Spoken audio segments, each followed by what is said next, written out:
Hello everyone, welcome to today's stream. I've been wanting to do this one for a long ass time. You see, I don't just love playing video games, I love to cook, and especially I love to bake and make my own stuff. In fact, I've been working on this particular recipe for a while for a friend of mine. Took me a while to not only perfect it, but to also get, well, basically the cooking right. You'd be surprised how hard it is to try and think of new recipes taking something established, but making it close and kind of personal to somebody.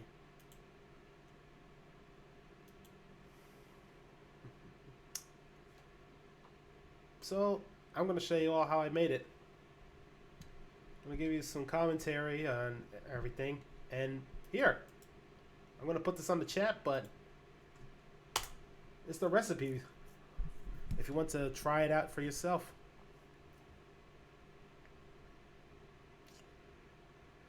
Hope I proved to you all today. And I'm not just somebody there just playing games. Hoping all you are having a wonderful day. Let's get this started.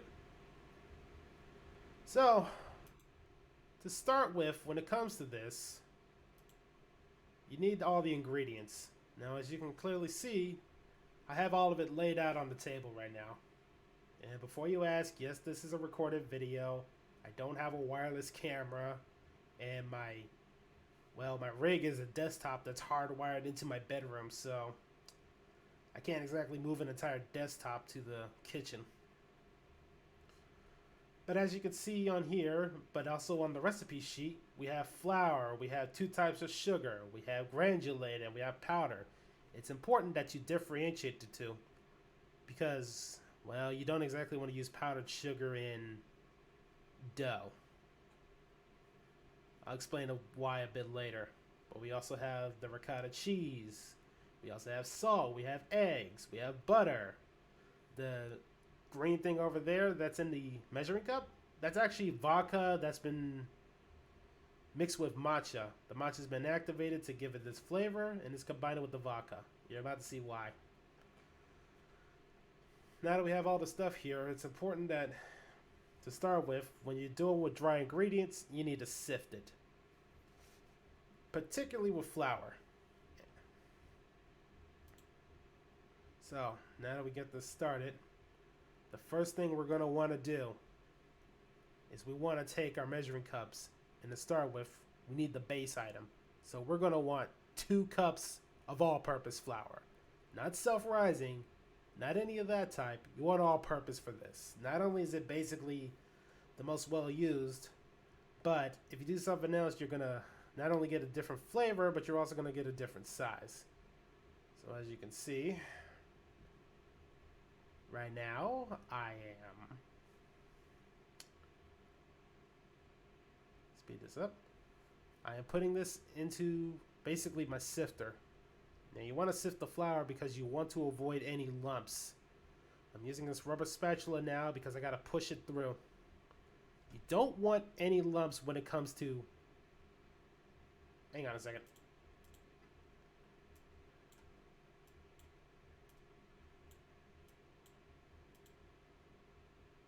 Yeah, sorry.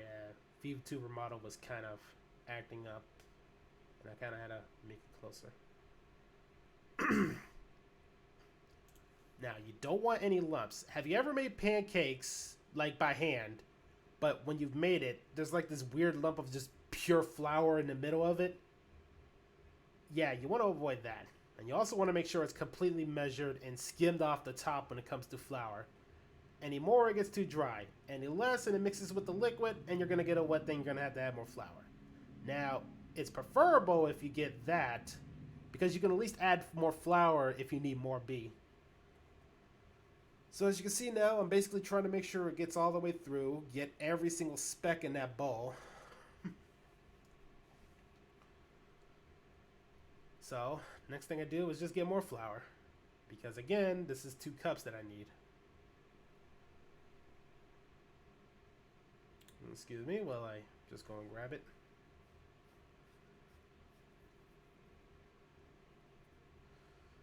Alright, so I add the flour, strain it through.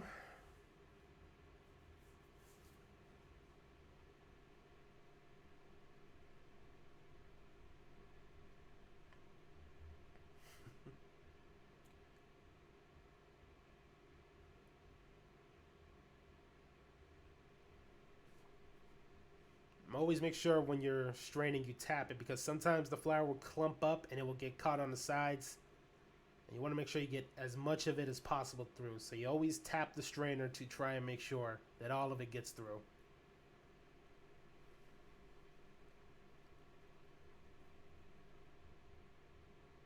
Alright, so the next thing we add is sugar.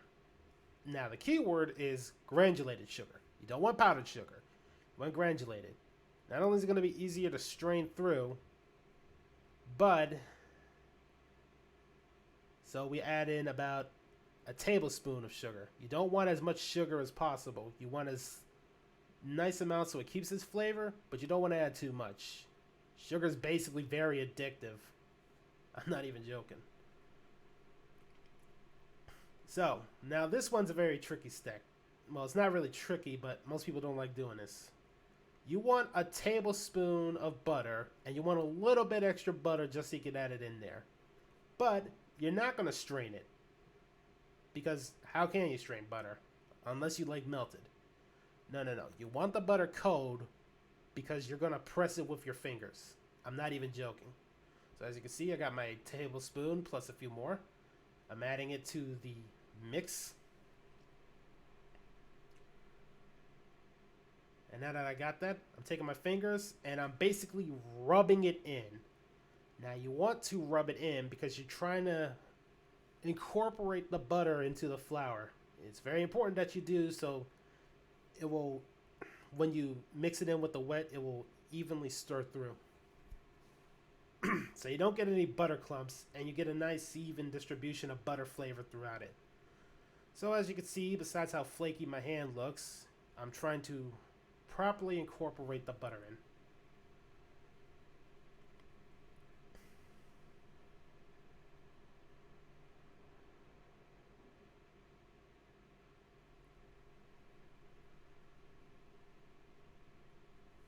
Alright. It's a little hard to explain. Probably be a little bit easier if I added a bit of the noise in there.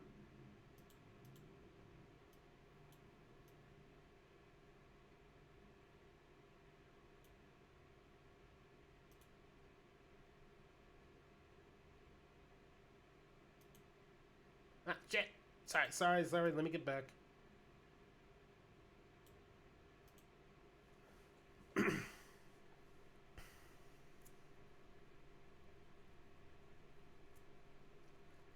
Alright, so I'm properly incorporating the butter.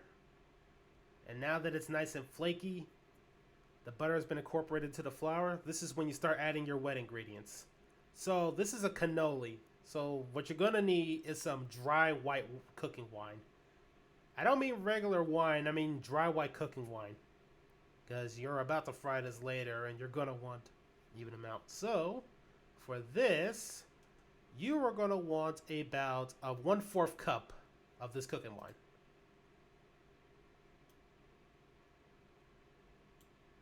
As you can see, I have evenly measured it out.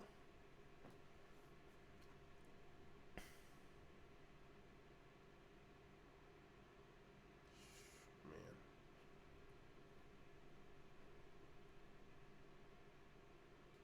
Now that we add the cooking wine in, the next thing we're going to want is to crack the egg.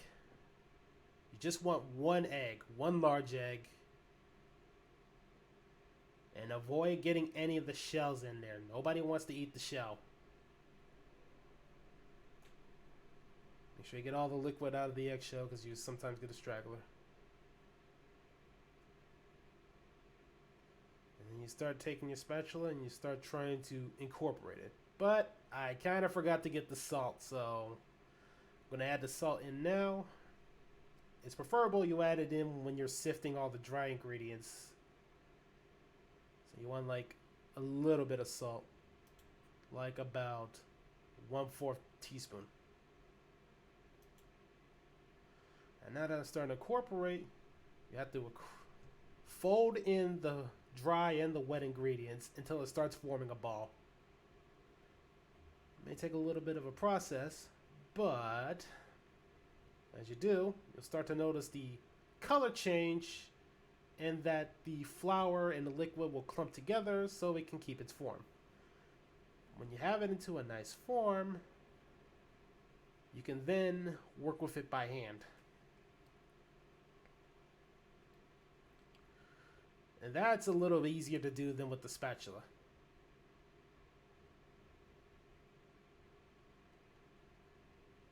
We're not going to need a knife for this.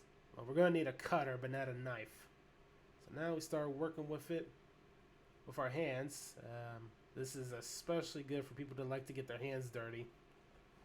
You want to make sure you get all the dough off the spatula too. You want to get as much of it as all together as possible. And you also want to fold it in so you can get enough layers in the dough.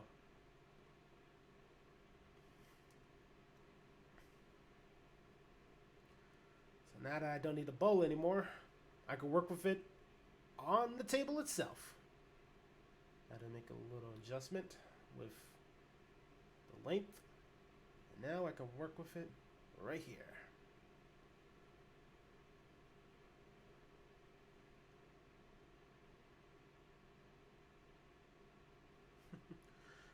Rolling it into a ball makes it a little easier for me to fold it in. And then you bat it down like it owes you money. With that, you can fold it on top of each other. This adds some more layers into it. Gives it a nice flaky crust to it. But you want to fully incorporate it so you make sure all the flour gets in. Now you're going to want to keep the dough cold, so you're going to want to put it into a container. In this case, a Ziploc bag. Now we put this in the fridge while we work on the next component. Any questions so far?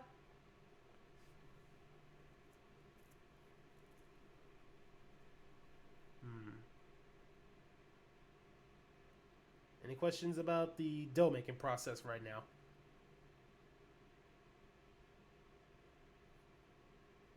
No? Alrighty then. Vodka, matcha, cannoli. Yeah, I basically incorporated the matcha and the vodka. And I'm going to... Oh, because you're going to be rolling out the dough later. And when it's warm, the dough is going to break apart a lot easier. But you don't want it to break apart. You want it to keep its shape when you're flattening it out. Because if not, and you try to basically cut it open, it's going to rip apart. And you're going to basically have to reform it. And then when you work with it too much, it starts getting too hot. And the whole thing gets trashed.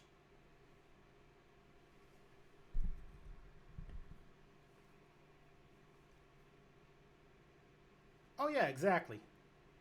I did do such that. Oh, if you want, I can put the recipe link up. And you can do it yourself.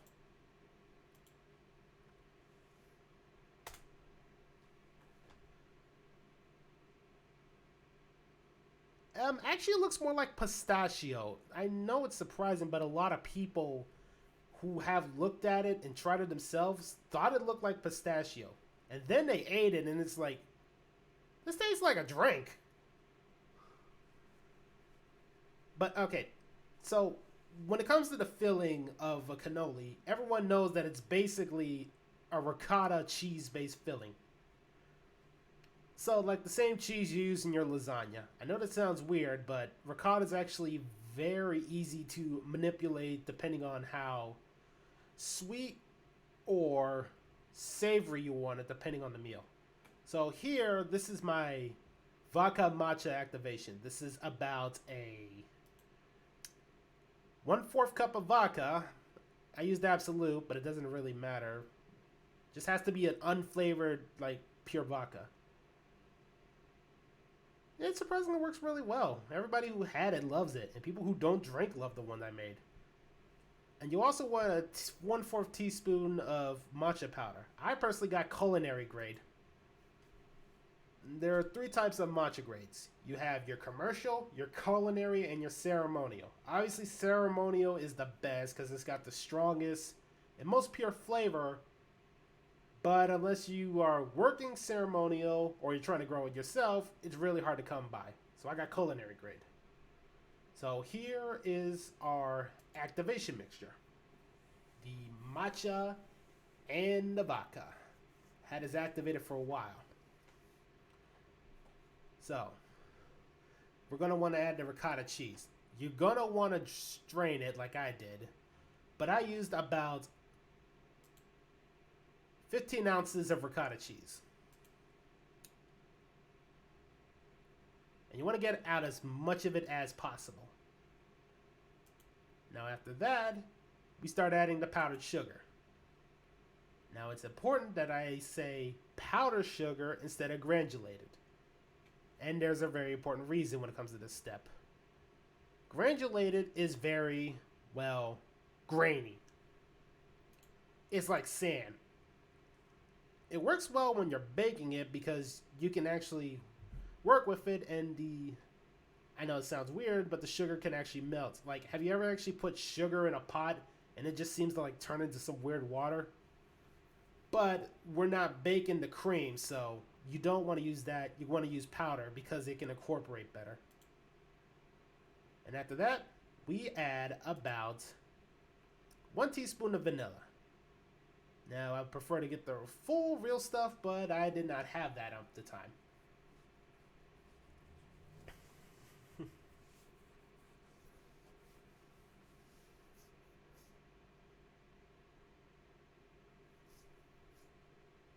Wait, you made it?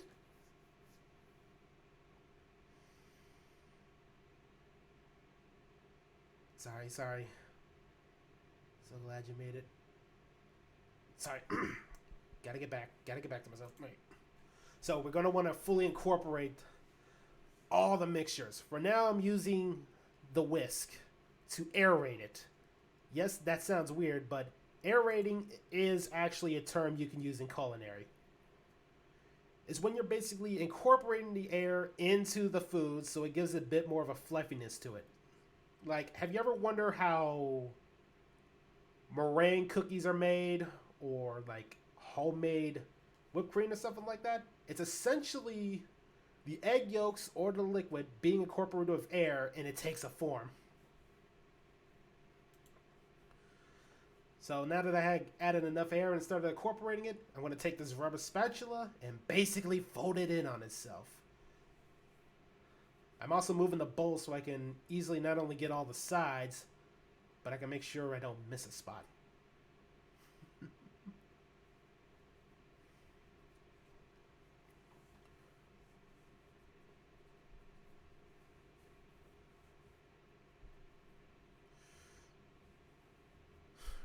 Now that we have fully incorporated it, as you can see,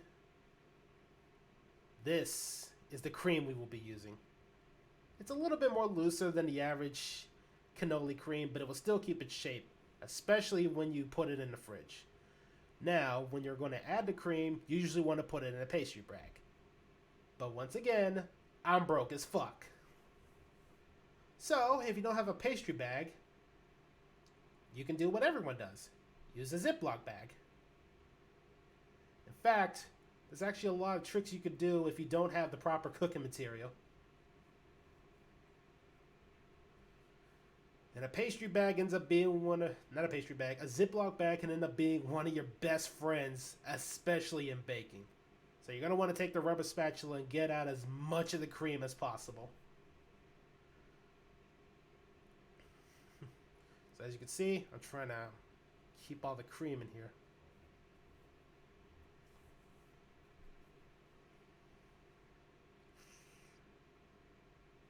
Now this, you have to refrigerate. This is goddamn cheese and this is goddamn cream. If you leave it out at room temperature, not only is it going to go bad, it's going to get too liquidy. You can't pour it in there. You lose the shape.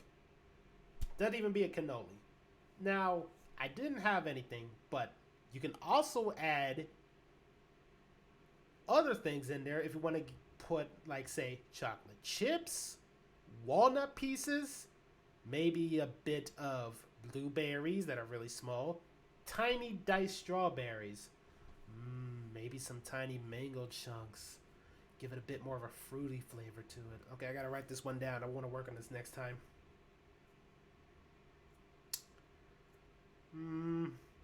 For you, no. How about I put that cream in, say, a martini glass and let you have at it? Okay, focus, focus, focus. Focus. All right, so we're putting this in the bag. Now, my dough has been refrigerated. Now, this is important when it comes to rolling out the dough. And I cannot stress this enough if you want to start baking. I know nobody wants to make a mess because they don't want to clean up afterwards. But for the love of God, do what I'm about to do. Grab some flour. You hear me? Grab some flour and put it on the table or whatever you're going to roll it out for. And this is very important to do when it comes to baking. Because of one thing. When you roll out the dough, you're also going to be forcing the dough onto the baking surface. And if the dough gets sticky, it sticks to the surface. You not only make more of a mess than you think, but you lose some of the dough, you lose some of the volume, and cleaning up stuck dough is the biggest pain in the ass that you ever have to deal with. Trust me, when you do a lot of cleaning and cooking, you want to avoid these situations. So now that I have my table dusted with flour, it's time we add the dough. Put a bit more on top because you also want to avoid the dough from sticking on your rolling pin. Fine, I'll give her the whole... It's a spatula, not a spoon. Jeez, I'm getting tortured by you from here and work. Okay, so you're going to want to roll out, but you also want to move the dough so you can get an even surface area.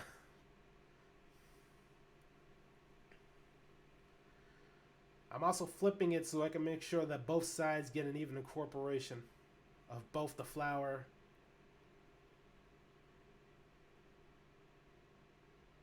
and the pressure from the rolling pin.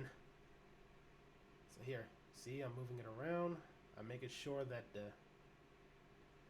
all sides get an even flattening ratio. Man, I gotta work on my wording better. All right, the dough is starting to stick a bit, so that was my cue to not only move it around, but to add more flour to the bottom. When you see your dough basically trying to stick onto the rolling pin, you basically have to add more flour to the surface.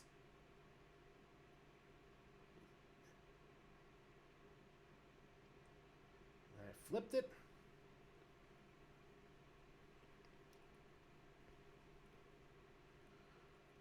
And then we roll it out some more.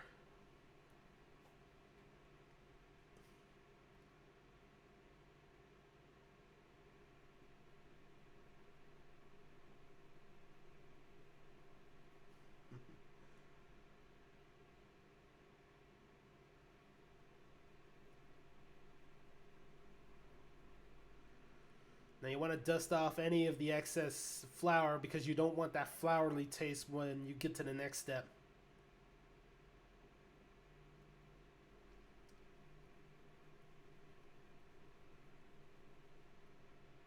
Now, when you get a nice enough surface, this is when you start cutting it. This is where you usually get a cookie cutter or something that has a circle on it. So once again, as a reminder, I am broke as fuck. But if you don't have a cookie cutter, but you want to make cookies, you see that thing on the right? That glass? Yeah, you can use that. I'm actually not joking. I've done this a lot back in high school and college as a little bit of a way. Trust me. Trust me when I say that when you don't have the right material, you can use other things to work it. So now, We'll get the even circle. Now, when you get all the circles, that doesn't mean that the dough is done. You can fold it in, re-roll it into a dough, and fold it back out. You can get way more out of it.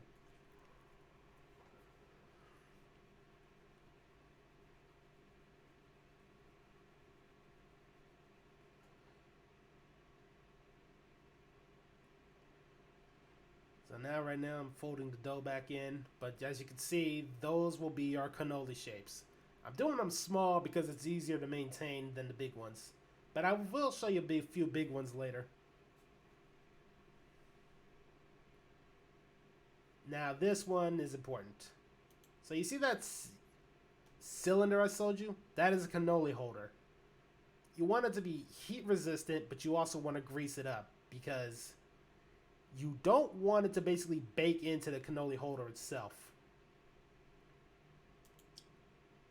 You try and put it there without any grease, and then you try to pull it out. Next thing you're going to have is just a lot of flaky dough all over the place.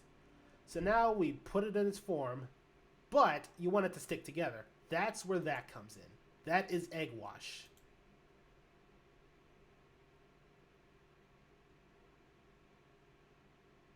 Take the ricotta cheese and make the dough itself and pour it straight in your mouth. I do that half the time. Oh, shit. Let me go back. I'm kind of lazy sometimes myself. But, so you want to use a pastry brush and put a bit of the egg wash onto the end and fold the other end on top of it. And then you get a nice seal to it. Boom. There you go.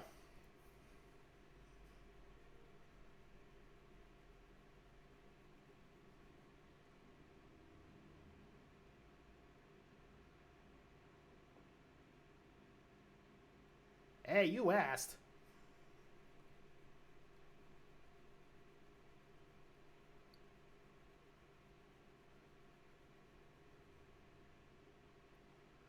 Not joking when I do something like that with whipped cream. I'll make some whipped cream just to put it on. Hello there. How are you? I'm just showing people how to make this cannoli.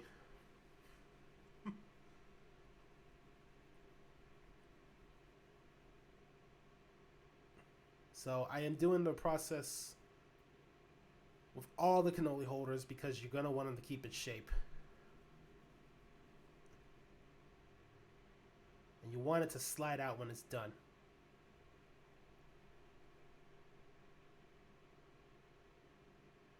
Oh, it's a matcha vodka cannoli. Here, let me put the recipe up again.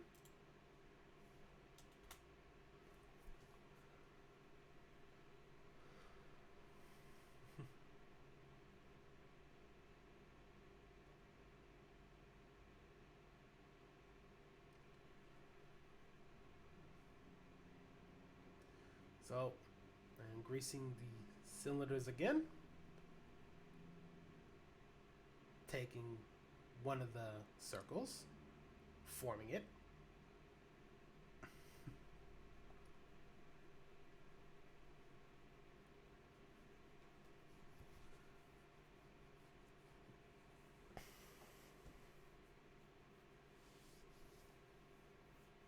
Way too complicated to understand. Oh, sorry.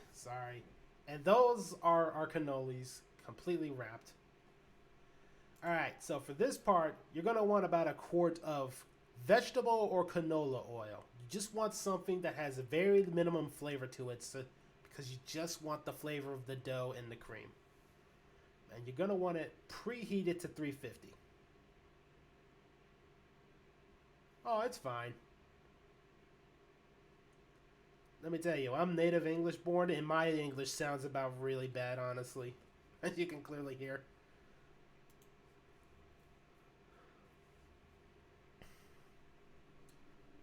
Now, you want some heat-resistant tongs for this, because you're going to be working with hot oil. Now, admittingly, I kind of messed up at this part when it comes to the oil, because the heat wasn't as high as it needed to be.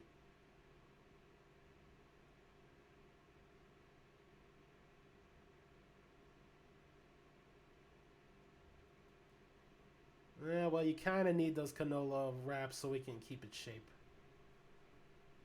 So when it comes to this part, the best way to tell is when the canola shell itself has a bit of a golden crust to it. So you want to keep an eye out on it, especially if you have it at a certain temperature. You're gonna want to keep an eye because it can burn quickly if you're not paying attention.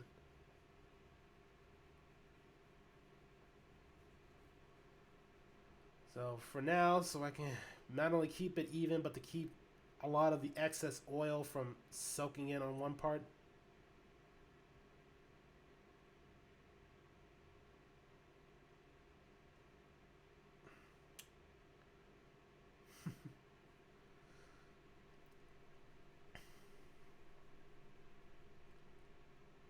So as you can see with the oil and it's bubbling, that means it's getting nice and hot.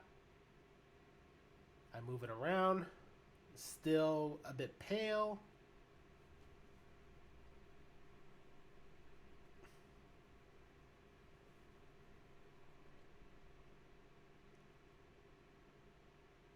Cannoli is usually fried. That's the thing. Think of it like funnel cake.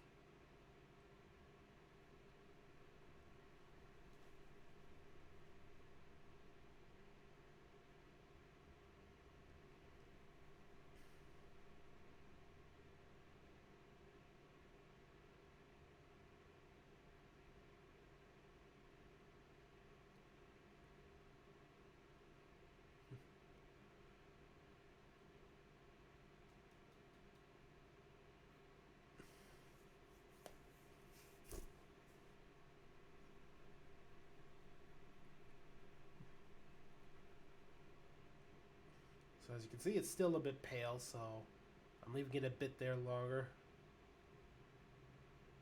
Yeah, this is the part where you have to make sure that the oil and the temperature is absolutely right, or else you're just going to get a lot of sitting down.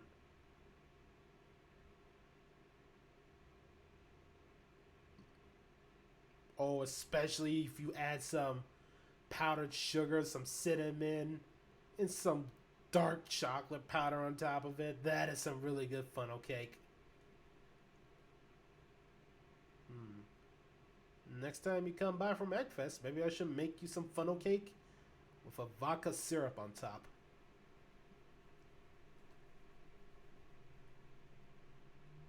It's basically fried, very sweet fried dough.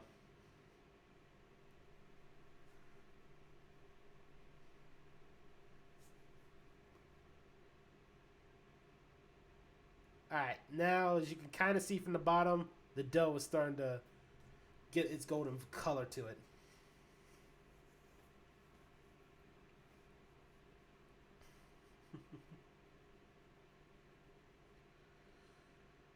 So, I'll let it cook for a bit longer. It looks like this device isn't registered. You can find setup instructions in the help section of your Alexa app. Thank you, machine. Ah, there we go. You can see, you're going to want a bit of that color to the... Has a nice of a golden crisp to it, and a nice golden color. Will look really good. Now you want to make sure that all sides have that golden color to it, but you don't want it darker. That means it's starting to burn.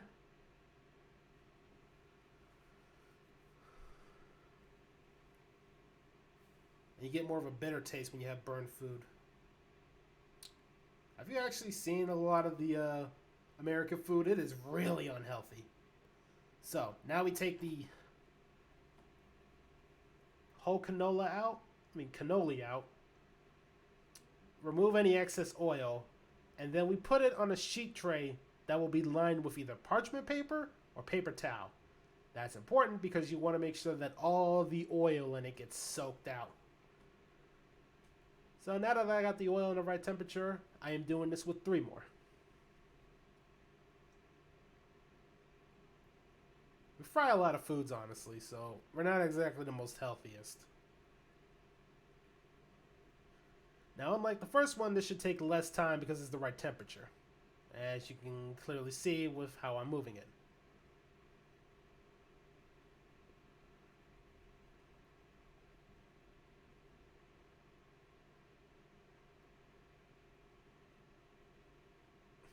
We're starting to get this nice golden crisp to it.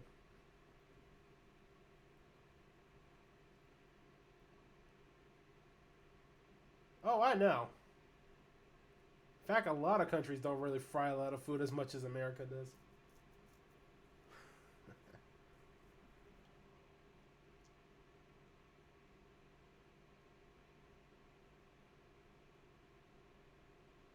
Well, you can always kind of grow a few of it yourself. Heck, I'm planning to make a tea garden to make my own matcha, but that's going to take years. Alright, now you can see now we have that nice golden crisp to it. A lot more pronounced, a lot easier to see.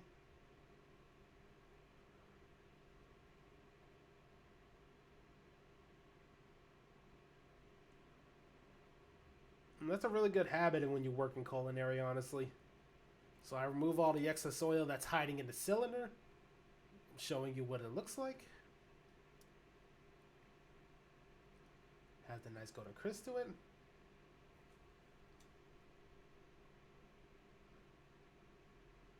And you want to put it on a pan like this. Any questions, everybody?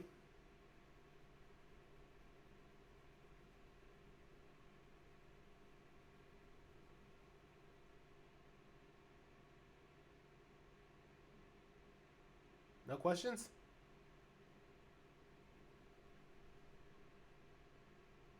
Anything about the oil?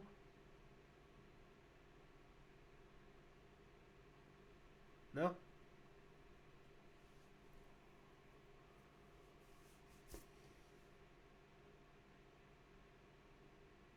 Yeah, I know. But here we love a lot of fattening foods, honestly.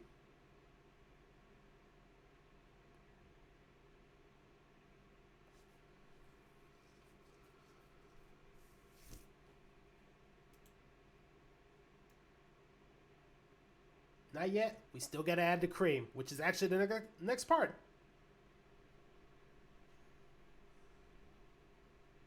So, as you can see, I have made two different types, the bigger and the small one. Now this is where we add the cream. You wanted the cream refrigerated so it keeps its shape. After you let all the cannoli shells cool off for about 5 minutes or so until it's easy to touch by hand and remove to keep its shape, you put them on a pan like this, and this is where you get your pastry bag full of the cream. Once again, I do not have a pastry bag. So when you use a Ziploc bag, you take a knife or a scissors, and then you cut one of the edges. The matcha vodka. It was a cream I showed earlier.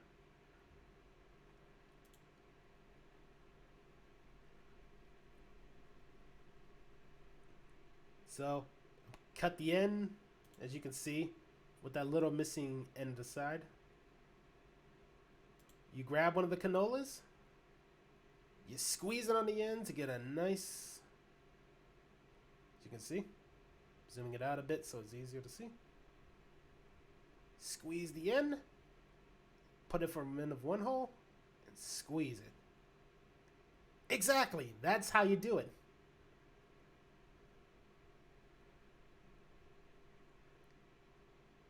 Till they get nice and filled on both ends. You can also tilt it a bit so it just slides all into the other side.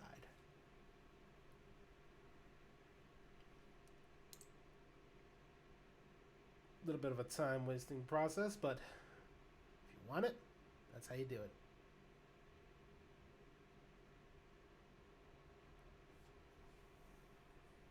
It's admittedly a little hard to see, but this was the best I could do for this. Mini ones don't take as much creams, honestly.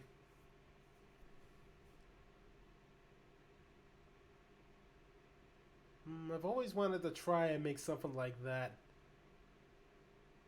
Do a little fun like that.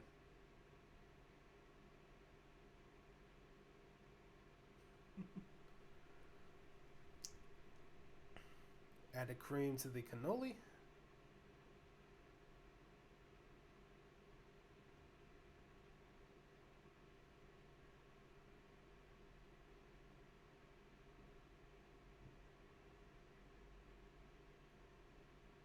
Yeah, it stops being fun when you do it for like a lot of people.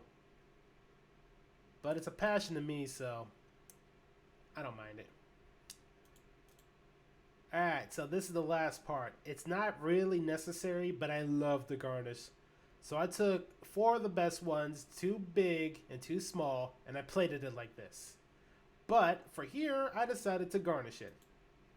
So, as you can see,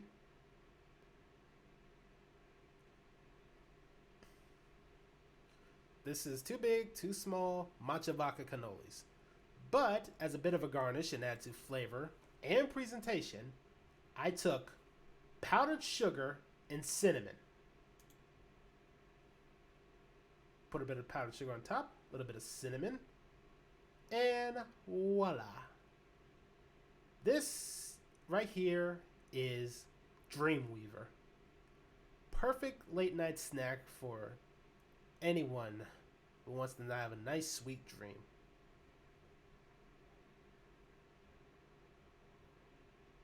Oh, I tried a bit of it.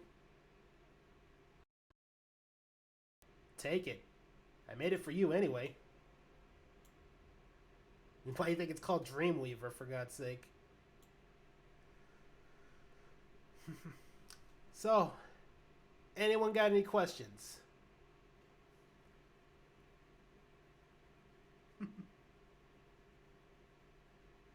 Any questions about the baking process?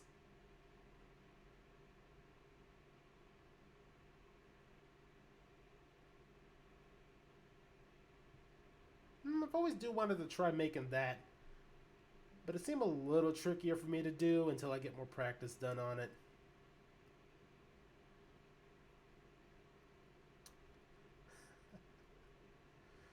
Oh, man.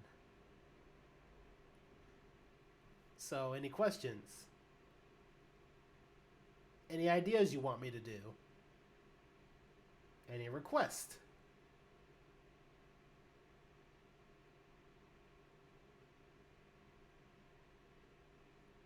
It's not like I made this for you or anything, but I can't even do it as a joke. God damn it. And it's the same with everything. The more practice you get, the better you get at it.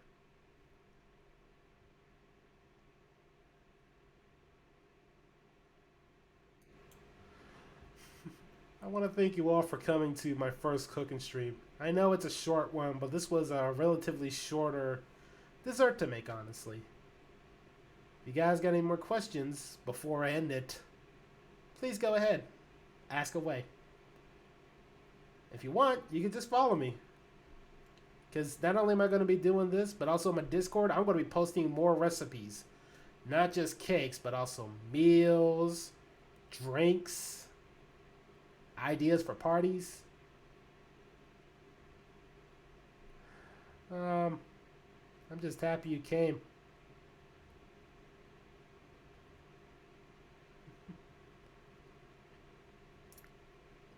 I've also recorded this because I'm planning to make a YouTube channel to hold my recipes in. Just so people could come back and forth. Gonna have to do a lot of editing to stop half this talk, but maybe it'll be another way to get myself out there. Yeah, I want to thank you all for coming. This was honestly my first cooking stream, and as you can tell, I was nervous as hell. But the fact you all showed up, especially you, Verity, makes me so happy. Ah, thank you all for coming. So happy you were all here.